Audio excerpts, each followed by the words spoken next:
కళ్యాణం చూతమురారండి, శ్రీ సీతారాముల కళ్యాణం చూతమురారండి.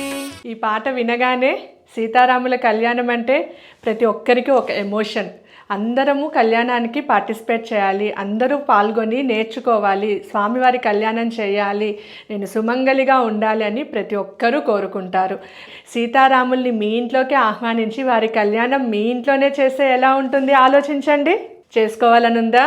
ఎలాగా అంటే రేపు ఉదయం సీతారామ కళ్యాణం జూమ్లో చేయిస్తున్నానండి. మీరందరూ ఆహ్వానితులే. మరి లింక్ ఎలా వస్తుందంటే కింద డిస్క్రిప్షన్లో ఉన్న ఛానల్ని ఫాలో అవ్వండి, మీకు అక్కడ లింక్ ఇస్తారు. అలానే మా ఛానల్లో ఆల్రెడీ సీతారామ కళ్యాణానికి కావాల్సిన సామాగ్రి లిస్ట్ని పెట్టామండి. అందరికీ అందుబాటులో ఉన్న సామాగ్రితోనే మనము ఈ సీతారామ కళ్యాణం మన స్వగృహాలలో చేసుకుంటున్నాం.